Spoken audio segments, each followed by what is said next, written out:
म्हणजे तुम्हाला लिहायचं आहे, पण त्याआधी तुम्हाला काहीतरी सादर करायचं आहे. तर काय सादर करायचं आहे? मी इथे गोष्ट एक उतारा देत आहे.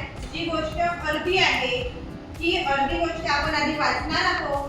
त्यानंतर ही गोष्ट तुम्हाला तुमच्या कल्पनाशक्तीचा वापर करून पूर्ण करायची आहे की समोर काय घडलं असेल, आणि ती गोष्ट सादर करायसाठी तुम्हाला 5 मिनिटाचा अवधी दिला जाईल.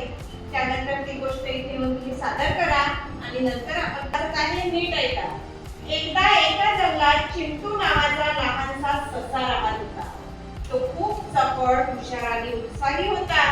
त्याला रोज नवीन ठिकाण पाहायला खूप आवडायचं. एके दिवशी तो जंगलात भटकताना रस्ता चुकला. त्याला भीती वाटू लागली. तेव्हा त्याला एक चिमणी भेटली. तिने त्या सशाची रस्ता दाखवून मदत केली. एके दिवशी आता समोर काय घडलं असेल थोडासा विचार करायचं आणि ती गोष्ट कशा पद्धतीने समोर घडली असेल ते तुम्ही सांगायचं आहे इथे येऊन. ठीक आहे, तुम्हाला मी 5 मिनिटांचा वेळ देते. 5 मिनिटांमध्ये विचार करा की समोर काय झालं असेल, काय घडलं असेल आणि त्याच्यानंतर तुम्हाला एक गोष्ट इथे सादर करायची आहे. समजलं? या समोरची गोष्ट मी स्वतः तयार केलेली आहे. ते तुम्ही ऐका. एके दिवशी मिंटू चारा खायला जंगलात गेली आणि तिला एका शिकारीने पकडलं आणि शिकारीने तिला पिंजऱ्यात बंद केलं आणि ती खूप ओरडायला लागली, पण तिचा आवाज कोणापर्यंतही पोहोचत नव्हता. मग शिकारी तिला पिंजऱ्यात बंद करून तो शिकार करायला गेला आणि तिला चिंटू दिसला आणि तिने चिंटूला आवाज दिला. चिंटू तिच्या जवळ गेला आणि तिला म्हणाला, काय झालं? मग चिंटू म्हणाली, मला एका शिकारीने पकडलं आणि पिंजऱ्यात बंद केलं. मग ते म्हणाले, शिकारी शिकार करायला गेला आहे. मग ससा म्हणाला, थांब, मी काहीतरी करतो.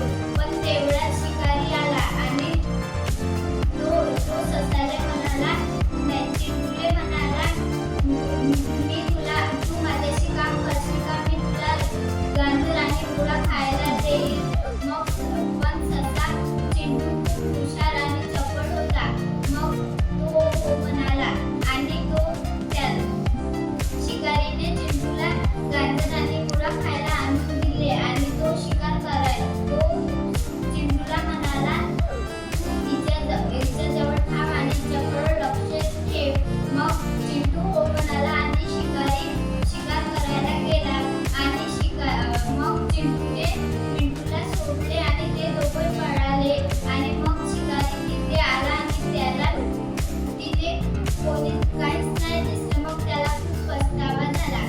या गोष्टीचे नाव आहे चिंटू आणि मिंटू. याच्यातून बोध मिळते की आपण ज्याच्यावर भरोसा केला पाहिजे, जे आपल्यासाठी चांगले असेल. गोष्ट खूप छान तयार केली तिने स्वतःच्या मनाने. त्याच्यातून बोध झाला की आपण अशाच व्यक्तीवर विश्वास ठेवायचा जो खरंच विश्वासास पात्र असेल. छान छान सुंदर. तिच्यासाठी 3 क्लॅप्स.